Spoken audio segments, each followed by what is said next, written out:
ठीक है उदय सिंह जी, अब सीधे आपके पास आते हुए देखिए, आप कह रहे थे वो कामकाज पर बातचीत नहीं करना चाहते। उन्होंने गिना दिए कि नीतीश कुमार के आने के बाद किस तरह का बहुत बड़ा बदलाव बिहार में हुआ है।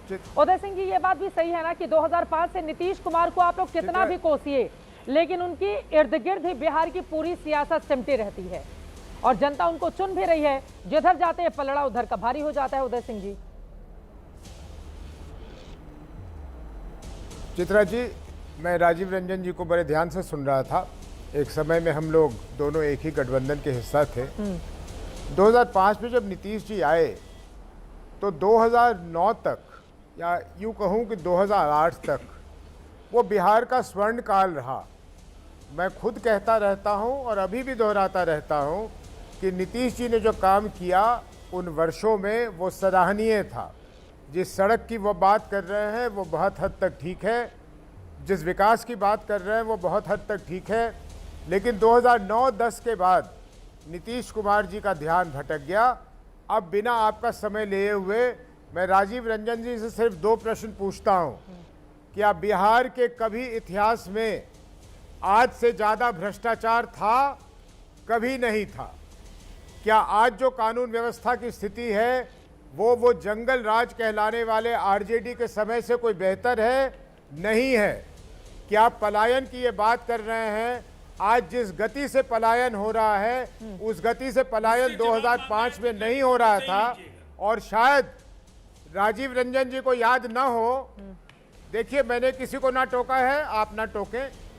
राजीव रंजन जी को याद ना हो, न्याय यात्रा निकला था जब नीतीश जी का, तो मैं मैं था न्याय यात्रा में। उन्होंने 2 बातों पर यह न्याय यात्रा निकाली थी, एक कानून व्यवस्था को ठीक करने के लिए और एक पलायन को रोकने के लिए। उनके इस 20 वर्षों के शासन में पलायन बढ़ गया है। ये जो भी आंकड़ा दे दे, मैं इनके आंकड़े को झुठला सकता हूं, लेकिन उस विवाद में नहीं मैं फंसना चाहता। आज जो भ्रष्टाचार है, ऐसी भ्रष्टाचार बिहार ने कभी देखी ही नहीं थी।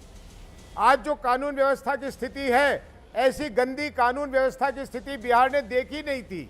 इसलिए नीतीश कुमार जी को आज के युग में, आज के समय में यह कहना कि उनका 0 टॉलरेंस है करप्शन के प्रति, यह हास्यास्पद है। इससे बड़ा मजाक हो ही नहीं सकता बिहार के लोगों के साथ। इसलिए राजीव रंजन जी को कहें कि अपने नैरेटिव को बदलने की प्रयास करें। राजीव रंजन जी, मैं अपनी बात रखना चाहता हूँ। देखिए, नीतीश कुमार जी के 50 वर्षों के सार्वजनिक जीवन में कोई आज तक दाग नहीं लगा। और भ्रष्टाचार को लेकर आपके पास कौन सा थर्मामीटर है? आप एक वरिष्ठ राजनेता हैं, मैं आपके सम्मान में गुस्ताखी नहीं करना चाहता भाई। अब मुझे लेकिन हर व्यक्ति जब बोलना पड़ेगा, इससे ज्यादा भ्रष्टाचार नहीं हो सकता है। वकालत करता है और विपक्ष में जब होगा, मैंने आपको सुना है, मैंने आपको सुना है ना, इतना धैर्य तो आपके पास होना चाहिए।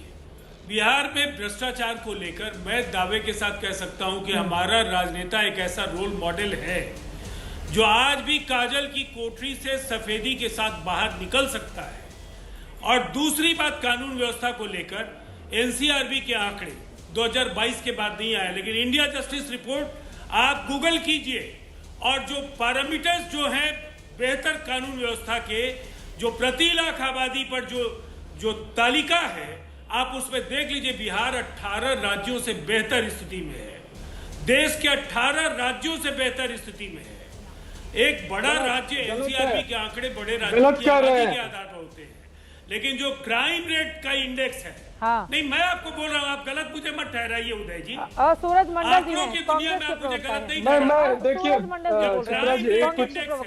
क्राइम रेट इंडेक्स में बिहार काफी बेहतर है। और इसके साथ साथ पलायन 2011 के बाद तो कोई जनगणना नहीं हुई है।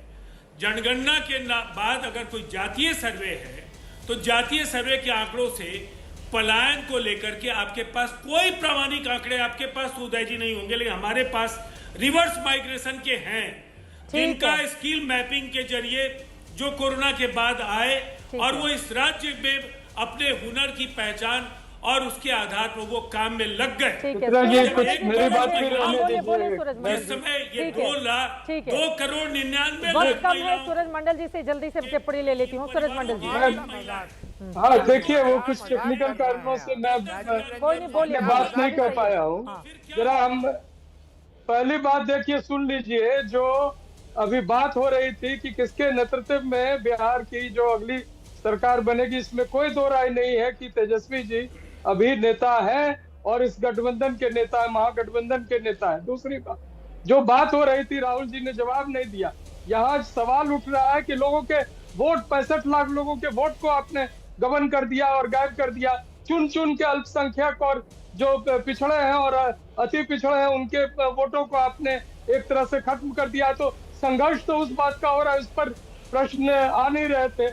और सबसे अधिक महत्वपूर्ण बात, 70,000 करोड़ जिन लोगों ने गबन किए, वो पूछ रहे हैं कि भ्रष्टाचार का थर्मामीटर क्या है। जो मुजफ्फरपुर में जो जल्दी से प्रदीप भंडारी जी की मैं टिप्पणी ले लेती हूँ। मुजफ्फरपुर में जो हुआ था, गठबंधन के नेता तो है तेजस्वी यादव, मुख्यमंत्री भी वही बनेंगे, ये बताने में क्या दिक्कत हो जा रही है आप लोगों को? मुजफ्फरपुर में जो कांड हुआ था अब लड़कियों आप के जेडी साथ, वालों अभी के भी लिए जो कितनी मुश्किलें पैदा कर दे रहे हैं। आप बोलिए कि हमारा सशक्त युवा नेतृत्व है, वो बनेंगे मुख्यमंत्री। क्यों नहीं कांग्रेस पार्टी के लोग बोलते हैं ऐसा? गठबंधन के नेता है, मुख्यमंत्री कौन बनेगा, गोलमोल हो जाते हैं। अब इनके पास जवाब ही नहीं है। जब राहुल गांधी जवाब नहीं दे पाए तो सूरज मंडल क्या ही देंगे। प्रदीप भंडारी जी, लेकिन अब एक आखिरी सवाल, कब तक आप लोग छोटा भैया बने रहिएगा, कब तक त्याग करते रहिएगा? हमेशा जेडीयू के मुकाबले में पिछले कुछ आंकड़े देख रही थी, आप लोगों का स्ट्राइक रेट भी बेहतर है, आप लोग कम सीटों पर लड़कर ज्यादा सीटें जीत कर आते हैं, उसके बावजूद क्यों हमेशा छोटे भैया वाली भूमिका में बनी रहती है बीजेपी? क्या कितनी बड़ी मजबूरी हो गई है आप लोगों के लिए प्रदीप भंडारी जी? चित्रा जी, ये 2020 में भी हमने जुड़वा भाई की बात करी थी।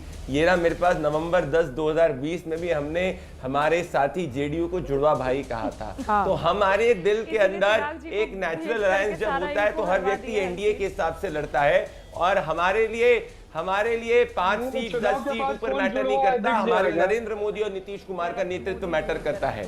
अब मैं कहना चाहता हूं, बड़े कांग्रेस पार्टी के प्रवक्ता बड़ी बड़ी बातें कर रहे थे, जरा राहुल गांधी का एक स्टेटमेंट, एक वक्तव्य बता दीजिए जो कह रहे हैं कि तेजस्वी यादव जो है वो महागठबंधन के मुख्यमंत्री पद के उम्मीदवार है। नहीं बोला एक फोटो दिखा दीजिए जरा, काय फोटो नहीं दिखा रहे। और अजीब विडंबना है भैया, आप यहाँ पे 65 लाख की बात करते हैं और खुद कांग्रेस पार्टी बिहार में कहती है 80 लाख लोगों का नाम डिलीट करिए। आप बोलिए ना, नीतीश जी आपके तरफ से मुख्यमंत्री उम्मीदवार हैं। नीतीश जी आपके मुख्यमंत्री बनेंगे ना चुनाव जीतने के बाद? नीतीश कुमार घबराइए मत, आप तो बनने ही नहीं वाले। आप एक काम करो, हमारे बनाए हुए हाईवे पे डांस करो। अभी तेजस्वी यादव कुछ डांस रील बना रहे थे ना, वो हमारे बनाने हुए वाले हाईवे पे डांस करो। नहीं, और आप अपने वाले को डांस है। आप तमाम मेहमानों का बहुत धन्यवाद हमारे साथ चर्चा का हिस्सा बनने के लिए।